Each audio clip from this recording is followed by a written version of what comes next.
Every day of the week will bring to you divergent views on news making the headline. If people who commit crime are being rewarded with national honors, with national appointments, then where are we going in this country? It's not about whether it was Jonathan or whether you are going to have a Buhari. It's the kind of political structure we run. Sometimes it gets confrontational. We are talking about a Buhari who at 41 became head of state. The man did not exhibit the attribute of somebody that is strong intellectually. So, comrade, you're saying if you become governor, you're going to bring back Okada? Of course. You will bring back the market women from the streets? Excuse me, don't put words into my mouth. On Core Digest, we bring all of this to the court of public opinion, where you are the judge.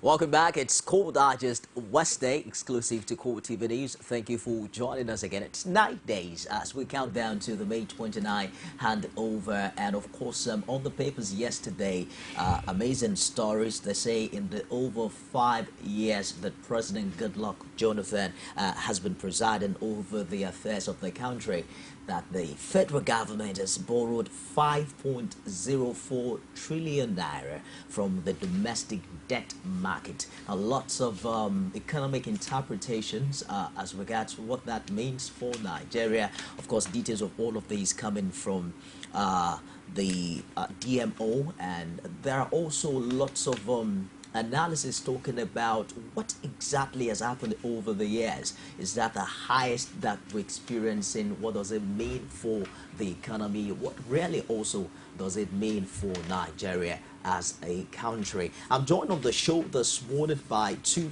gentlemen. One is Adeniyi Kuno, a journalist, public affairs analyst, joining us for the first time on Core Digest. Thank you for coming.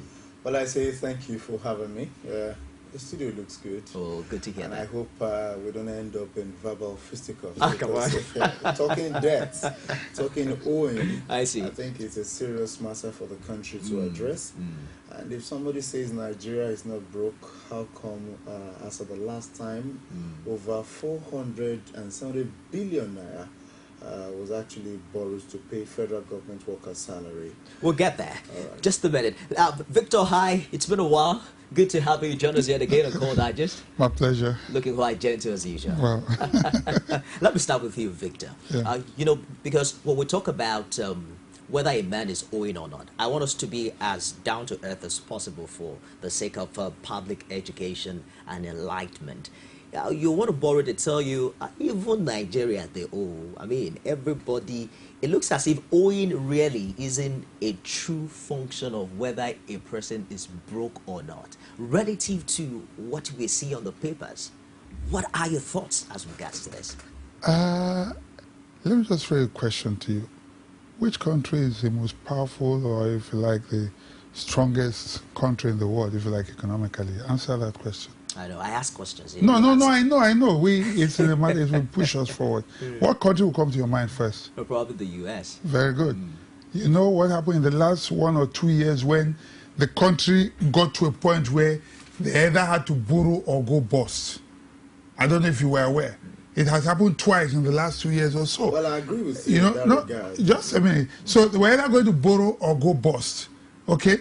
And so if you check some of the biggest debtors you have in this country today will include Dangote and the rest of them.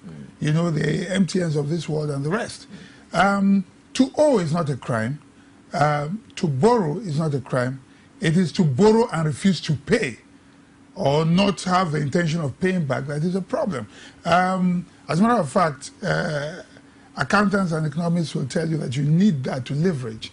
You know, you need that for leverage. You need to get other people's money in order to be able to leverage. If you were to depend strictly on what you have, then you might not. Are you also considering what we're borrowing for? For instance, borrowing to pay salaries? Well, for me, it's neither here nor there. Why would I? Why would I say yet so? the salaries are not being paid. No, I will say this. No, not for the federal. The state governments are not paying. You see, because every time we talk, we just look at Abuja. we forget to look at our immediate environment. The people who are really imagine the people. Imagine the people who went to see. Collect well over 56%. No, but they are not. But they are not owing salaries at the federal government level. But the thing is, they are not owing. State governments are owing 4-5 months' salaries. Okay, Well, let me quickly go to Adeni. Yes. Just a minute. But to corroborate what he is saying, the Debt Management Office has also come out to say that what the federal government is owing has not grown unusually in the last 4 years, explaining that the debts had been rising because of budget deficit financing. Well, if you look at the fact that much of what comes into the country's budgetary allocations is used for recurrent expenditure every year, then you begin to ask yourself the kind of fiscal policies that we employ to push the country forward. Now, when people say that the economy or maybe the budgetary allocation for a country in a year is about 1.4 trillion, for instance, and close to 1 trillion of that is used for things like chairs and tables rather than fixing the electricity problems of the country, then it begins to call to question the kind of policies we put in place. And that is one thing that I'd like us to address here. If the nation went broke for the purpose of building this country, I wouldn't bat an eyelid. But in a situation where the country goes broke because certain persons are having much of this money. Is the country really broke? Excuse we me. haven't answered that question. Victor, if you're talking about being broke, is it really broke? The country is broke. Technically broke. How? That is why it could not pay salaries How do you from its own define coffers. being broke really? Exactly. The thing is, nationwide. all right, thank you. A man who is used to a life of, having fuel in his car and driving around, and suddenly finds out that he's hopping from one bus to the other, will tell you he's broke. But the man who regularly could take a bus from one point to the other and has not gone below that will tell you I'm still very fine. So you're talking about variations of being broke.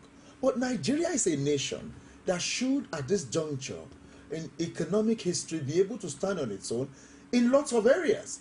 That is why the nation can be defined as broke. Because let me tell you, you cannot tell me that the nation has come to a stage where it has to borrow to pay salaries and still want to claim that it is not broke.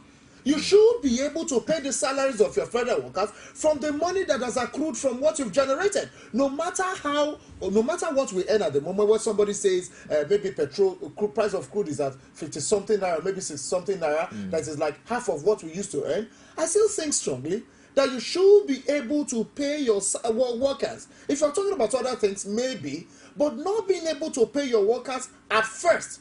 And Victor, let's not go to the States to start with. Why not? When the head rots, why not? Other parts of the body rot. Why not? Because the head should lead by example. I live in a state. If I work in the civil service in a state here, the state is responsible for my salaries. But and you say I should not look at the state? Before we get... Just a minute, now, guys. let me say this, and it's very important. Good.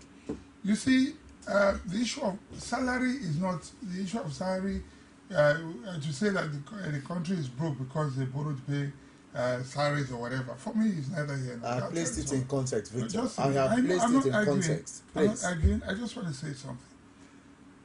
This is a consequence of politicizing every single thing in this country. How do you mean? When they were preparing budget and they're looking for budget, the what do you call it now? The I've forgotten the benchmark. You're talking about what's the benchmark for the budget. Yes. When the Minister of Finance, for instance, is trying to fix a certain amount, you see the opposition will come and say, no, raise it. It's as if the government has a hidden agenda. The people there they know what is happening, and they can project and they can see. You are not in power. You are not in government. You will then say, no, raise it. It's as if they are trying to do some magomago and that, because we tend to everything we tend to look at with suspicion. Let me land. If I don't land, you won't. Okay, go your ahead. reply Go ahead, will not Victor. All right. make sense the context. Now, secondly, when the finance minister was talking about our saving, you remember the same governors took the federal government to court, and then they started share the money. This issue of excess crude arrest, just share the money that could have been saved for a rainy day like this. The rainy day has come now. The place we would have gone to draw from is not there, because even here, the governors are united now to talk about excess crude, share the money and all that. You see, when we have that kind of mentality, You know, because we always want to be critical. Everything federal is terrible. Very soon, a new federal will come. Victor. No, let me land now. The thing is, Victor, you're not listening. The point is, I'm listening to no, you. You're not. I wouldn't want you are to busy trying to. No, you are not looking at the sense of what I'm trying to say. The primary reason why you and I are in this studio today is to help Nigerians who are in the dark. So when they talk, when they take decisions, they'll be properly directed. But you're not letting now you are talking about. You have actually. I think if we were on another platform, it may be that you shot yourself in the foot. Let me just you talked about 20 billion. Let me just hold you for a minute. Hold me. We'll take a commercial break. Right. When we come back, we touch more on all of these issues. Stick around. Don't go away. It is often said that the future belongs to those who believe in the beauty of their dreams. But what about the things in life that actually inspire us to believe? Like the things that drive us, the things that move us, and even the things that remind us that the sky really isn't our limit. Because when we are inspired, we are led to future greatness. But first, we just have to believe. One day I want to build Nigeria's first aeroplane. I know. One day you'll make us proud. Rich and creamy pig, extra fortified with 28 vitamins and minerals. Here's to 60 years of nourishing dreams and inspiring the future. The future is bright. Reach for your peak.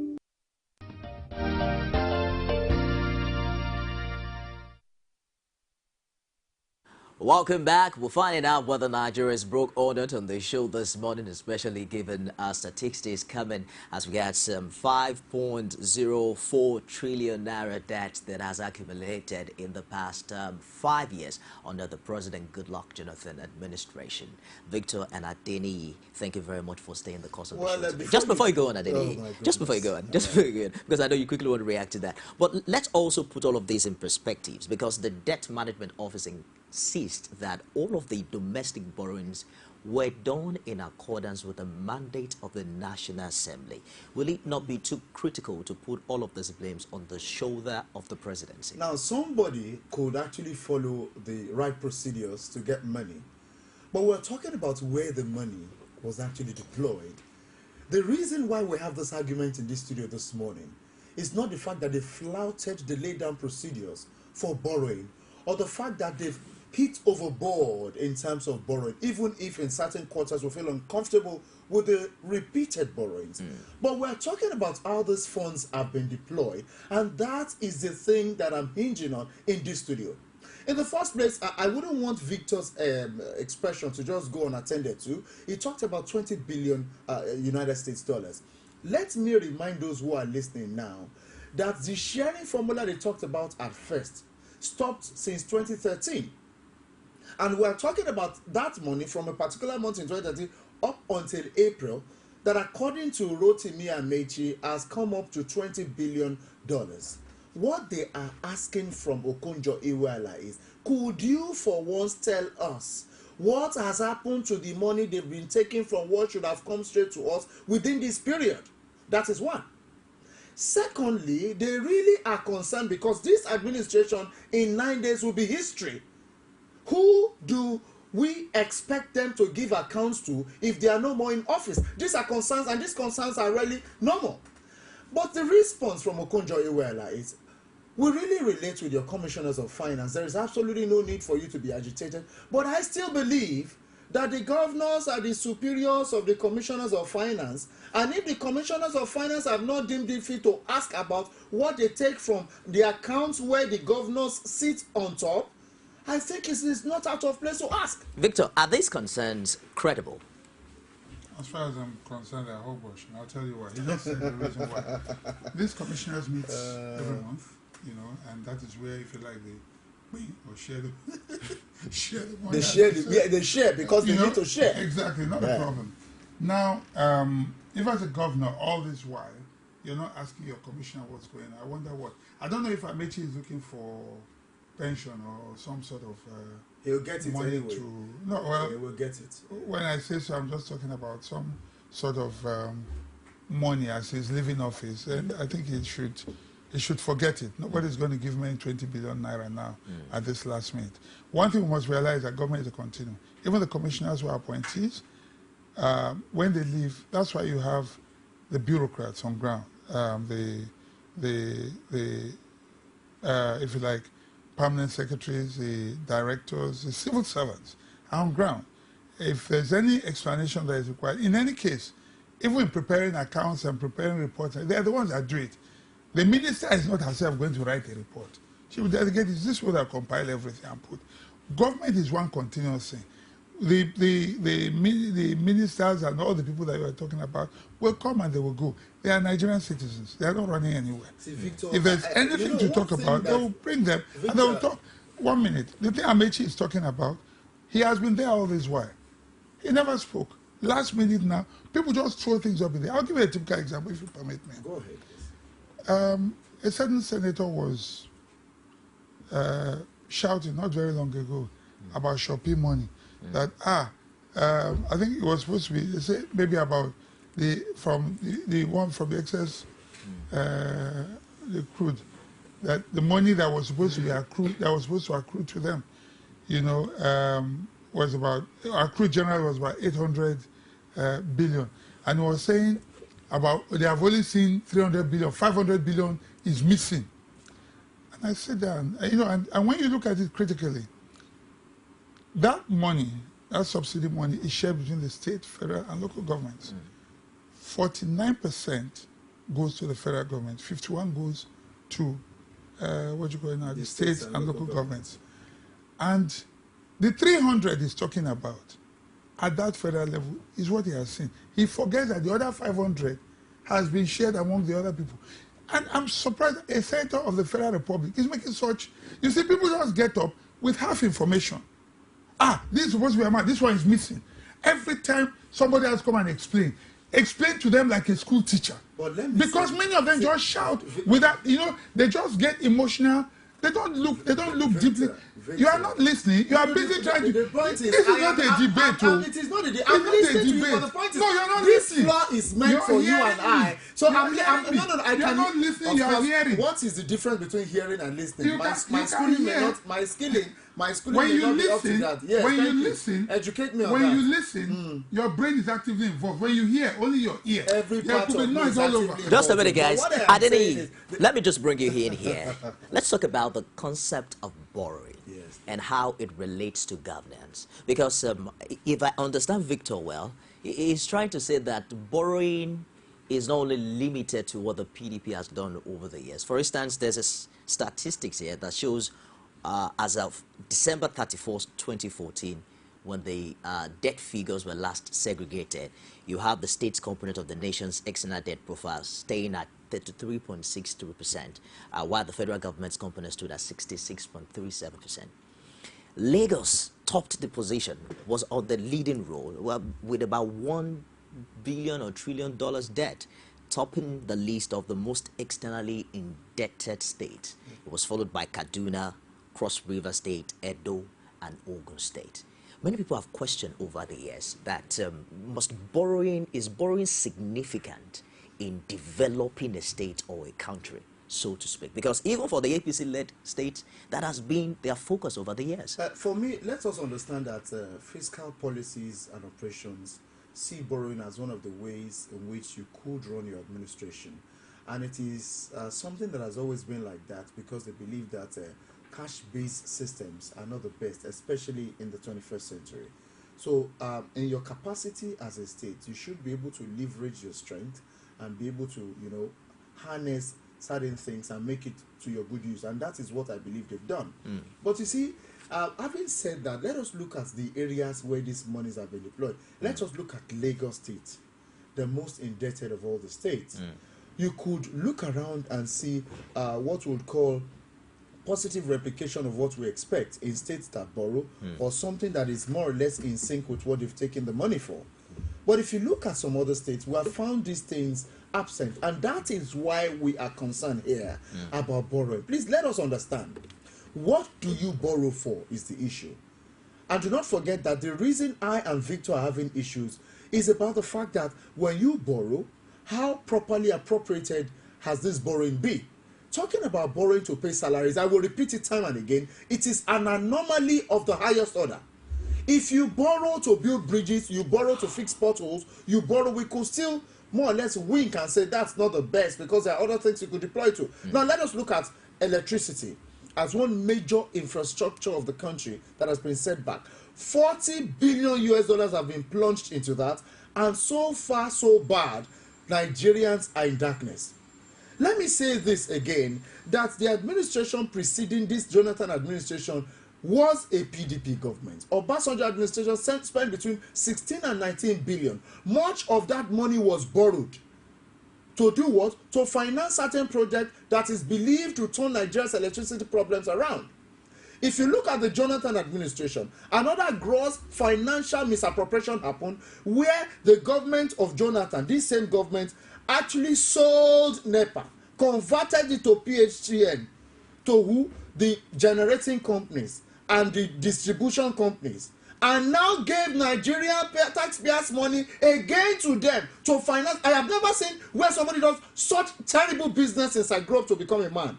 How can you transform the country's NEPA to PHCN under the banner that some people will be distribution companies and generation companies? You now give our money, part of which was also borrowed, to those who came to buy, so that they will run the electricity. That is part of why we're in this mess.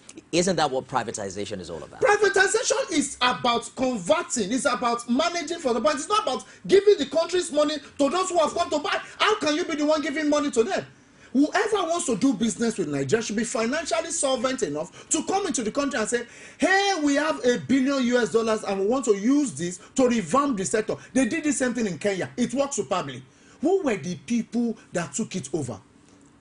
As a matter of fact, for the past 3 weeks, I have been running alternative source of power, and nobody, at the time I learned, some people said they came to share bills in the area, that the people in the area sent them packing, that how could you keep us in darkness, yet you came around. These are part of the reasons that we're having financial problems in this country, and I start to be corrected by Victor with what I have said. It is there in the open. Let me bring Victor in here, because he made mention of the former president, Olusegun Obasanjo. At the time, there was what they call the debt cancelling, that there was a time that Obasanjo, did some things. The Club actually cancelled our debt. And it was quite celebrated at that time.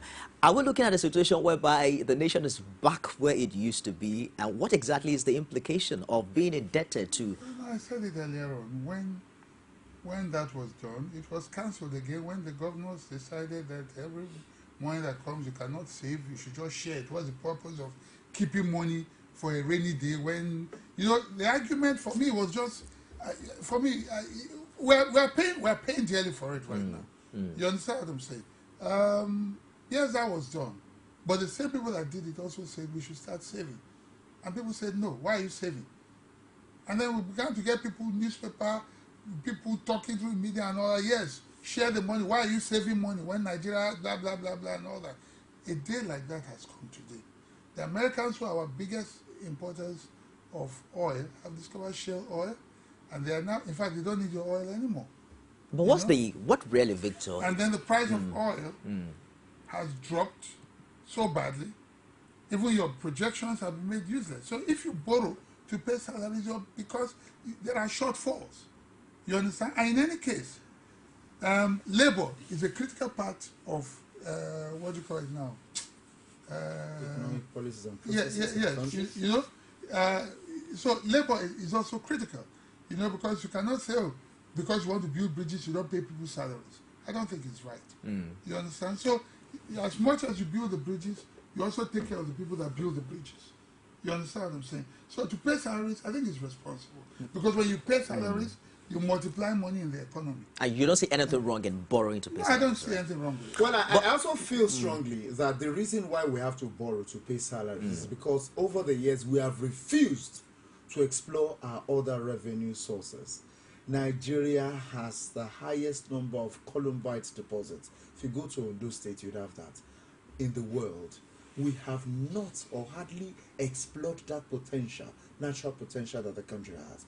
If you go to Nasarawa State, it is not just the home of solid minerals by gainsaying. It is because it has well over 25 to 35 mineable minerals deposited in that state. If you go to Kiana, if you go to Wamba, I stand to be quoted right here in your studio. There are deposits that has not been harnessed in that state. It is simply because over the years we have decided to go the way of milking quickly and get it. It is not a problem of not saving enough, because if you look at it, if the Jonathan administration says, okay, let us save, before that time that they were not saving, would we say this economy was this worse? We are saying that in the 21st century, we need to start addressing things as it comes. The United States government can also still buy Nigeria's oil, but you see, the rude shock they get from the impunity with funds of people who occupy positions of power in this country is part of why they are shying away. But have we considered the peculiarities of Nigeria? For instance, we're talking about the debt profile. Yes. The DMO insists that in 2010 there was a general wage increase. The statistic is that 53.7% average increase for all categories of public servants, including political appointees. Well, for political appointees, that's what should never be. But according to the office, it insists that the funding was dependent on increased domestic borrowing. If Labour wants more money, where else should we get it if not from borrowing? Let us ask the people who occupy positions as financial administrators, and I will say this, that Okonjo-Iweala has played a pivotal role in fiscal policy in this country the past 10 years. And I'm saying it here, that at the level she is, she's somebody who is very well honed in that area. I feel strongly that somebody who has that expertise should understand that the peculiarities we talk about in this country should not allow us begin to wallow in debt. If you look at the US and all other countries in the West, they have a very solid policy paying back these monies. But tell me here in this country, what are the infrastructures we have on ground that will enable us have a vibrant economy that will make us generate money? If you look at it now, we're talking about borrowing to pay this, borrowing to pay that. So we're not talking about borrowing to revamp infrastructures that will help us generate money, not borrowing to revamp the mining sector that we can generate money from. When you borrow money and you plunge it into projects that will help you generate funds, you are sustaining the economy. And even if you borrow and they tell you it is a 0.1% on that money you borrow, you can project that in 15, 20 years you'll be able to pay that money back if you have these functional infrastructures. But if you pay money because you want to increase people's income, I think it is part of the poor economic policies that we have in this country. And Nigeria as a country, I say here to say, is capable of addressing this teeming problem if only we can stop this greed that has eaten our social and political fabric to the intent that it is making me want to puke right here in this studio. And it is something I don't appreciate. Please don't puke yet. Victor, let's consider this now, what we call the present day realities. The 2015 budget, amazingly, over 60%, if not more than that, for recurrent expenditure. We are still at the point whereby we're wondering how much money really goes into capital expenditure in Nigeria. Many people are questioning how much money we'll pay for subsidy. But now we are now looking at a high debt servicing system whereby 25% of the total budget goes into servicing debt. After all, is it worth it given the amount? You want to ask yourself, what money now goes over time and trickles down to the average Nigerian? Well, the issue of recurrent expenditure, let me start by saying that we're responsible for what we get because we politicize everything. For as long as, and I'll keep repeating, as long as we keep looking at only the federal government, notice the senators, they never quarrel where it concerns money. Nobody knows how much they earn. Everything is on hush. They're so united because they can together collude and loot, and nobody is aware of what is happening in that place. You know, look at what just happened in Niger. They practically have twisted the government to approve 17 million for each of them. Okay, this is the kind of thing going around. What you find is that it's pyramid. What you have is like, in terms of the people, you have a normal pyramid, and that same pyramid, in terms of resources, you have an inverted pyramid, so that the greatest number goes to the smallest. You get what I'm saying? The smallest gets the greatest, and the least trickles down to the greatest number of people. That's what's happening. Look at what each of those, what one senator takes home is enough to cover several communities for a year. You understand what I'm saying? No one is talking. At these various state levels, this is happening No one is talking. How realistic is Everything- cutting down government expenses? Because that really has been. We have to talk, but we are not talking. We are playing politics. We are not talking. We are playing politics. You see, Until we begin to address these things right at the source. Because you know what? The federal government does not spend one kobo that is not a law. It must be appropriated by the National Assembly. So the National Assembly approves, passes into law everything. The federal government cannot spend money. These are checks and balances. You cannot spend what is not appropriated by the National Assembly as a law. You can't go outside it. So, if the National Assembly approves, then we need to begin to ask them questions. And sometimes, for selfish reasons, they play politics across board. Scratch my back and scratch your back. Do this for me so I can do this for you. We are supposed to act as watchdogs. But the minute you play politics, then they will manipulate us. And then we keep looking there instead of looking at where our problems really are.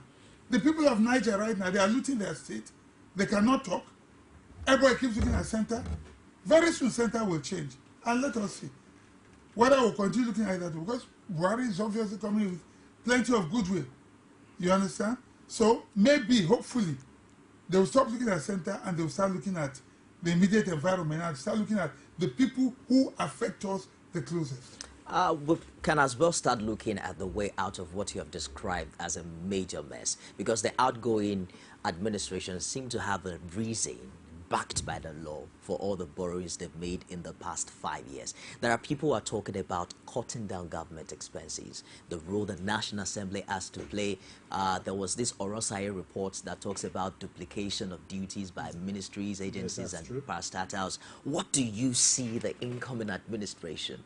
You know, apart from the willpower, many people are also considering, will the National Assembly be ready, will senators be ready to step down from where they are sitting out there and cut down their own allowances? Is it realistic, so to speak? I do not think anything is rocket science in politics, because anytime you think it is impossible, we've seen it done time and again. Talking about the president of Uruguay, for the entire part of his life, over 90% of his salary he gave for national causes and humanitarian.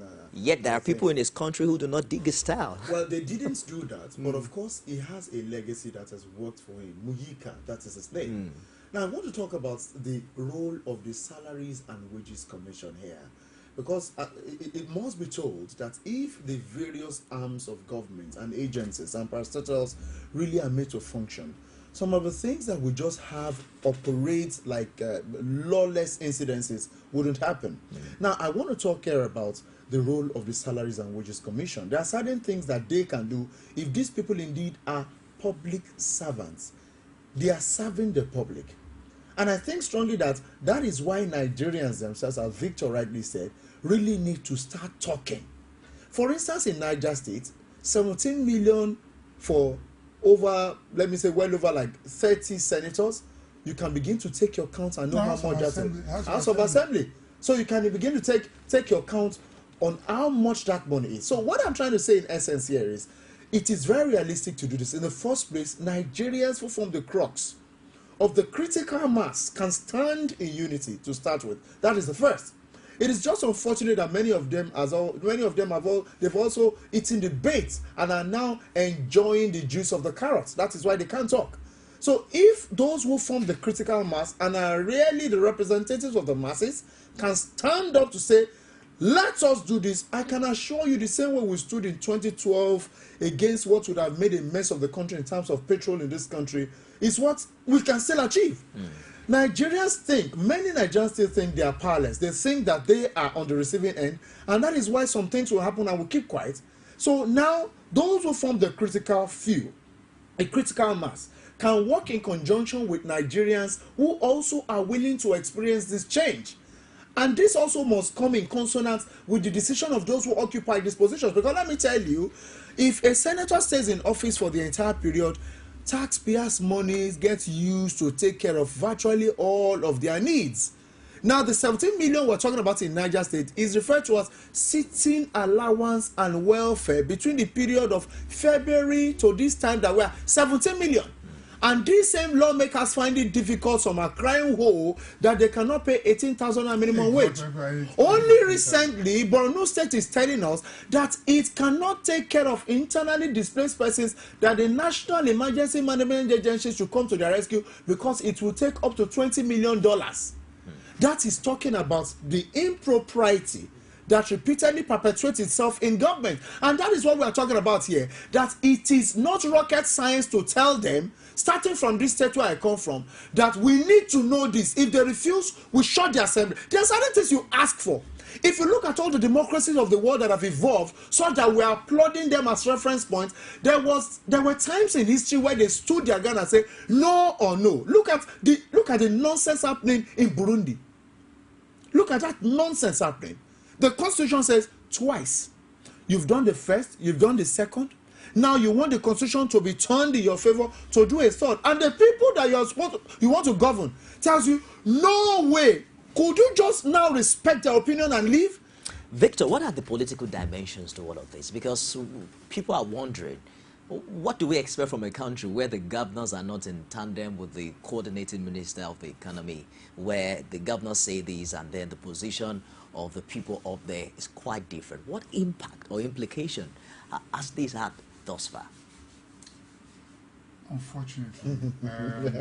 That's a man not too hopeful of the situation. Yeah, you see, I repeat, unfortunately, we are practicing democracy.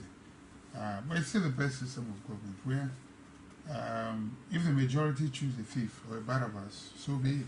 There's nothing you can do.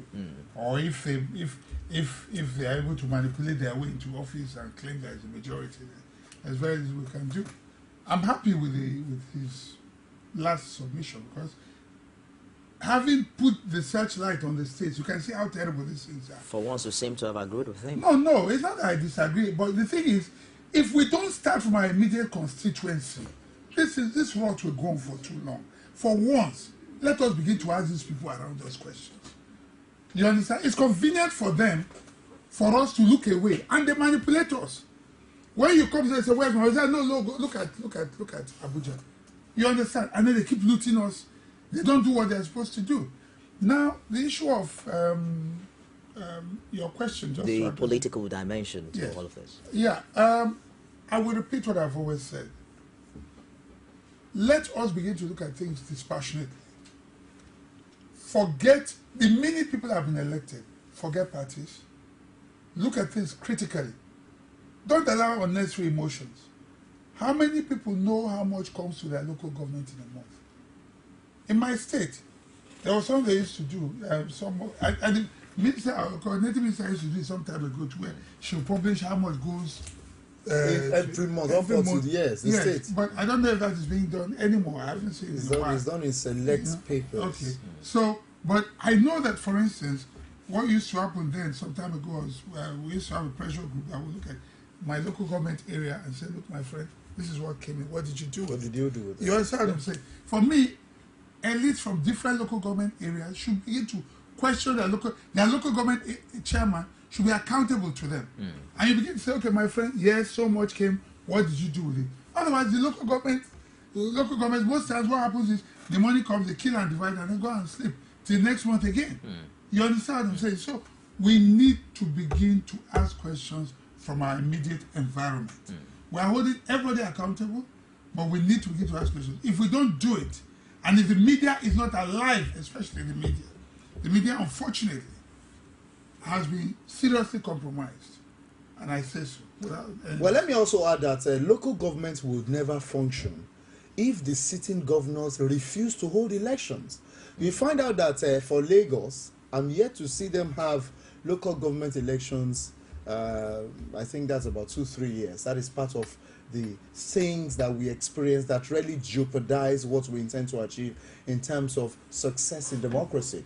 Also, Nasarawa State and some other states in the country, when the governor sits, the governor deliberately refuses, rather they just put caretakers, and these caretakers are obviously extensions of the government and can't say and ask questions. And that is why it is a crime in 2015 and beyond for young people not to see the need to participate. I see lots of young persons say, "We didn't vote, do I have to vote?" And I look at their political future in jeopardy. Because if you do not participate in the electoral process, the area boys will gather around their union chairman who has only got primary school education, who knows little, and the area boy will go to whoever is the governor and have his blessings and the traditional rulers, and that area boys will sit on top of you and will use the law that you should have influenced to influence you and deal with you. And if only these people, young ones that are clamoring, we want change, we want to be the one to take over, you don't take over when your head is empty.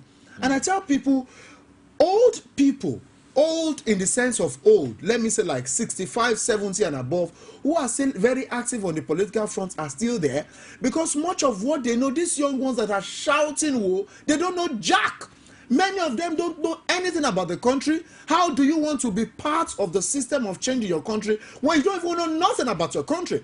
Many of them are interested in the entertainment aspect of the country, the higher population, but they're not interested in the reformative, and that is what we're talking about, the input side. If you even look at major blue chip companies, they're interested in sponsoring things that will project entertainment rather than really build this country. If you look at our television, much of what we find is entertainment rather than intellectual based emanations, and that is part of what will keep us where we are, because they believe that if the entertainment side is fed, it will be a distraction. They won't be worried. They won't want to participate in the core of what will enable us achieve change. So all of these things happen, and I think we have to, he has said something, address it from the inside. Each family, what value system do you uphold? Each community, what are the things we celebrate? This age is confused, is immersed, is deep in materialism. If somebody brought a child home, the first thing I say, what does he do? Nobody is concerned about the personality, the name, honesty. These are things that you cannot take away from any society. It's good that we're looking at the way forward. We might also ask, there are quite a number of people like you who do not see anything wrong in borrowing, but they are concerned about the acceptable limit. They talk about the debt ratio to the gross domestic product, you know, and then, you know, they start talking about how sustainable is borrowing. How do you see us manage this debt stock within a sustainable level in Nigeria? Well, that's why we have a debt management office, and from the reports, and you read that yourself, we are not at the threshold yet where we should be worried, you know. But like you mentioned earlier on, whatever we borrow for, borrowing has to be sustainable. It has to be borrowing that is responsible, not to borrow and finance political campaigns and all that. I just saw the Vanguard. Did anybody borrow for political campaigns? Oh, but obviously, you see, governors should ask their commissioners about the money. Okonjo Iweala, she knows what she's talking about. Let the governors go back. They were so busy spending the money, they probably didn't know where the money was, what it was meant for, or where the money was coming for, what was in the coffers. All they were busy to do, bring the money, share the money, bring the money, share the money. It just tells us, like the example I gave earlier, the senator went about saying, 500 billion is missing. He didn't know that the 500 was meant for states and local government, and that the 300 that belonged to the federal government had been paid. You know, people just open their mouths and talk like that, and so much is missing without proper information. Let's take another commercial break now. When we come back, it will be the concluding part of the show today on Cold Digest. Stick around and go away. Every day of the week, we bring to you divergent views on news making the headline. If people who commit crime are being rewarded with national honors, with national appointments, then where are we going in this country? It's not about whether it was Jonathan or whether you are going to have a Buhari. It's the kind of political structure we run. Sometimes it gets confrontational. We are talking about a Buhari who at 41 became head of state. The man did not exhibit the attribute of somebody that is strong intellectually. So, comrade, you're saying if you become governor, you're going to bring back Okada? Of course. You will bring back the market women on the streets? Excuse me, don't put words into my mouth. On Cold Digest, we bring all of this to the court of public opinion, where you are the judge.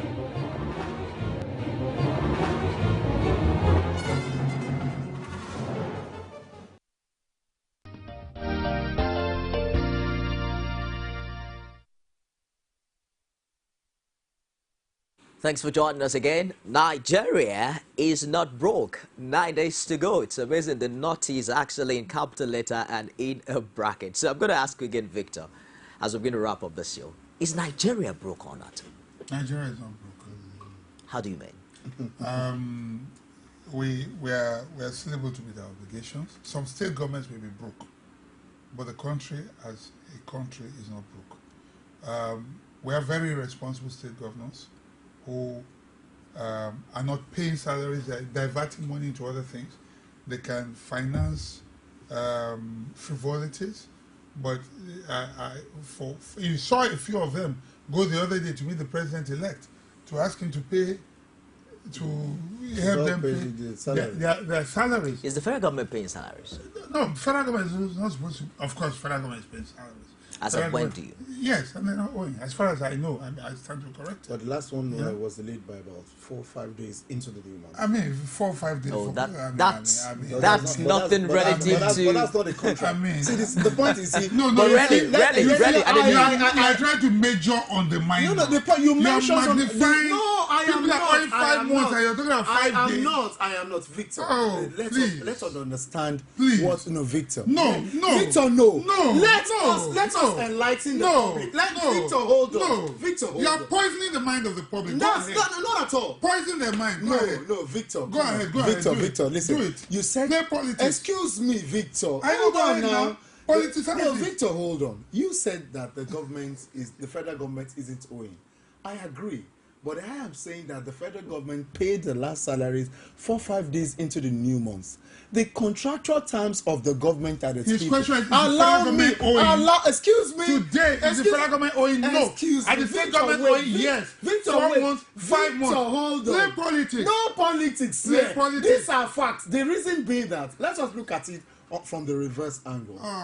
If the contract of the government with the people is to pay after 30 working days, and the government pays 35 days after they have worked, I think on the part of the government, it's a breach of contract, though the government eventually has so paid. Those that are paying but now, I you don't justify it's not my business. Just a minute. But now I'm not talking. Now listen. No. Because Lagos State is not even owing. So have I said Lagos? Of course, you said we should start from where we are. But really? So in addition to that, now, if on the reverse angle, the person that was supposed to come to work did not come to work for 5 days, which is also a breach of contract on the side of the employee, the person will be what? But really, sanctioned. Adeni, how do you compare 5 days with 5 months? I am not making a comparison. Please don't. I want people to understand. So don't get me wrong. This is not playing politics. It is stating the facts. It is stating the obvious. The federal government. See, Victor, do not cry over what is needless here. I am only saying, look at it from a balanced viewpoint. If the government is not owing at the moment, if the government is not... If the government is... There is God, There is God. Wait. Excuse me. No. I want to say this. 5 days? I said the reverse. See the amount of time you have spent on 5 days. People are being owed 5 months. No, Victor, you don't get that. Victor, you still are missing a point here. And there the point, is God, though. Victor, there is God. That's why we are alive today. Victor missed. He missed the whole import of the argument. Politics. And the import of the argument is that if from the reverse side, a federal government worker or all the federal government workers, because they didn't pay them, refused to come to work for that 5 days, that will be what? Not adhering to the contractual terms between them and the government. Who has been sacked for being absent for... That is what I'm saying. Do you know who has been sacked? No, don't get me. I'm saying that in normal crimes, you do not have... how we twist logic. Victor, I refuse to be put in that corner. Because I have only tried to create a balanced picture here. This is not balanced. It is balanced. Because we are talking about government. I have not twisted logic. I have stated the obvious. Just a minute, guys. And I don't want us to miss it. Just a minute, guys. Victor, who takes the responsibility now if a state government has been unable to pay salaries for the past 5 months, considering the position and the questions they're asking the federal government at this time? The state government. Are we talking at internally generated they revenue? Have opportunity. Look at Lagos. When the local government funds were withheld, Lagos did not go crying. They looked inwards.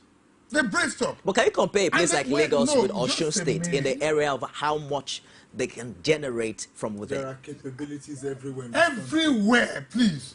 Cocoa alone. Cocoa alone. Used to sustain the West. What are we saying?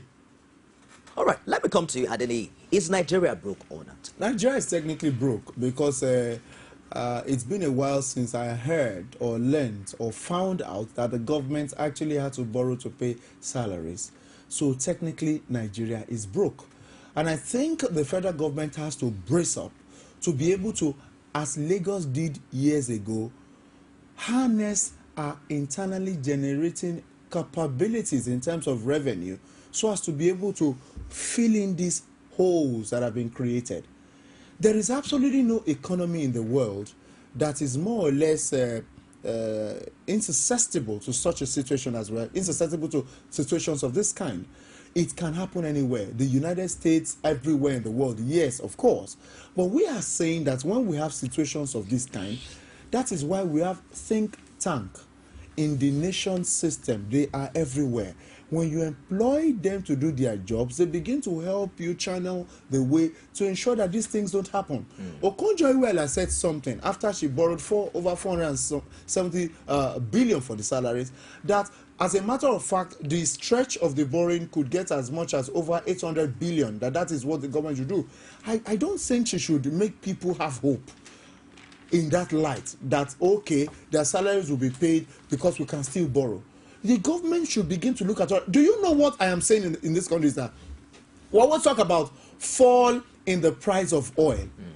Nobody ever comes here to tell Nigerians how much comes into the country from imports, how much comes into the country from mining, how much comes into the country from taxes. These are various areas that the government of this country also generates huge revenues that runs into billions and billions and billions a day. The Nigerian ports accounted for something very, very impressive the last time. Nobody is telling us, because these are also part of what belongs to the federal government. But you quite agree with Victor that governors should take responsibility if they're not paying salaries. Well, the point is, the only areas where government wouldn't take responsibilities is if their federal allocation, monthly allocations, doesn't get to them. Okay, that's but exactly as long what I'm as the talking allocations about. come to them, should state governments depend on monthly allocation to pay salaries? it is the part. It is a framework we have on ground that they are existing within, that they have to get allocations. And of course, why would they not get allocations? Because the federal government has larger share, so they believe it's national cake, so they get the allocations. But I think emphasis, hopefully in the incoming administration, should be to start looking inwards. Let me say this, that there are other states who are clamoring to have their states created. These are states which to me, they cannot be solvent when they start running, because they've not even demonstrated the capability to actually stand on their feet. If you look at much of the states in the north, as a matter of fact, let us say the fact here, many of the states in the north are the ones encountering financial problems as we speak because of their refusal or perhaps incapability to harness their potential. Because of I time. mentioned Nasarawa State and rest, so these are very important Let me issues. quickly bring Victor in. There are many who are saying that, well, if states can't pay salary, probably the idea of state creation is not justified at this time. Maybe the new states that were created shouldn't have been created, and people calling for new states might not really be relevant if there are not some big-time internally generated revenue enough, for instance, to pay salaries. I think, obviously, the governors, that's the signal they're sending, because if a group of governors can shamelessly go and meet a president-elect and say, please help us pay our salaries, they have no business being. Would you say, did you just say shamelessly? Yes, shamelessly. Shamelessly. Okay. You know, I keep giving the example of Lagos. You might argue and say, well, Lagos is, well, that's not an excuse. There are much smaller states that are doing so well, you know, that are being run responsibly, you know, and they're not owing salaries. They're not among the richest states, but they're working well within their means, you know. So what I expect is that, just like you are bringing up right now, the reason for creation of states sometimes is some people will think, oh, maybe time is running out for them. Before they die, they want to be governors. And if they were in the bigger picture, in the state where they are, they may never get to their term. But if they create a state now, they have an opportunity to be a governor. Yeah. You know what I mean? You know, so, but obviously, I think viability is one of the reasons. And if we say that the conditions upon which the current states were created, one of them is viability.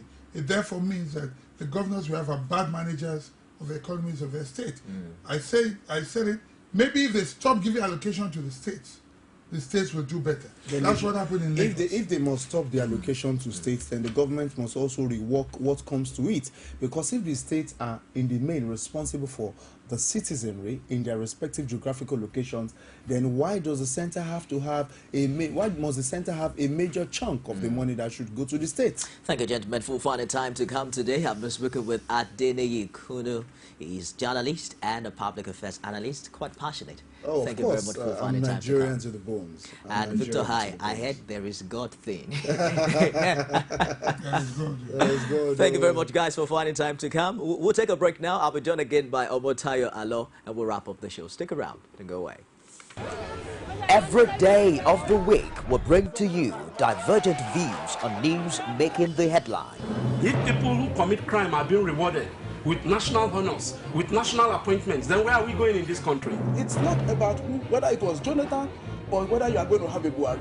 It's the kind of political structure we run. Sometimes it gets confrontational. We are talking about a Buhari who at 41 became head of state. The man did not exhibit the attribute of somebody that is strong intellectually. So, comrade, you're saying if you become governor, you're going to bring back Okada? Of course. You will bring back the market women on the streets? Excuse me, don't put words into my mouth. On Core Digest, we bring all of this to the court of public opinion, where you are the judge.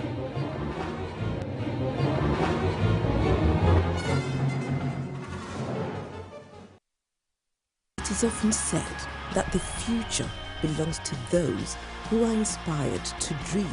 Dreams of a future where we're more than able to move the entire world. Mom, one day I'm gonna be a superstar performer. Yes, one day. Rich and creamy peak, extra fortified with 28 vitamins and minerals. Here's to 60 years of nourishing dreams and inspiring the future. The future is bright. Reach for your peak.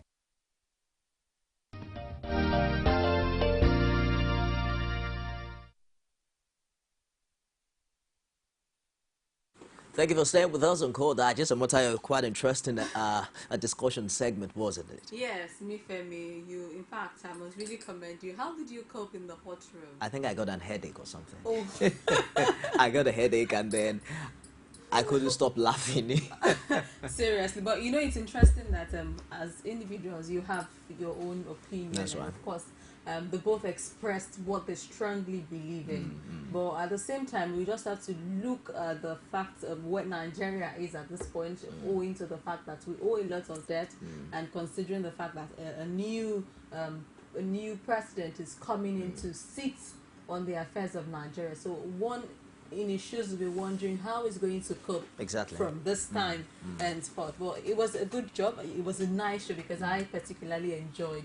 I think the bottom line is they both agree to the fact that there are challenges and there has to be more innovative leadership coming from different quarters. We're talking about why would you want to be a governor if you don't have an alternative to all of the money you collect from the federal government? I mean, Nigeria is abundantly blessed that we shouldn't pay salaries. I mean, in the 36 states that exist in the country. And the most important thing is that our leaders should not be caretakers. Actually, they should actually be the leaders that people elected them to be. Because you know, a caretaker would be the one to manage the funds, but of course, multiply those funds to help your followers enjoy why they had really voted for you in the first place. All right, that wraps us on the show today. I am Nifemi Oguntoye. Join us again tomorrow for another exciting one.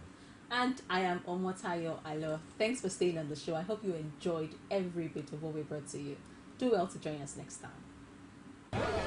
Every day of the week will bring to you divergent views on news making the headline. If people who commit crime are being rewarded with national honors, with national appointments, then where are we going in this country? It's not about whether it was Jonathan or whether you are going to have a Buhari.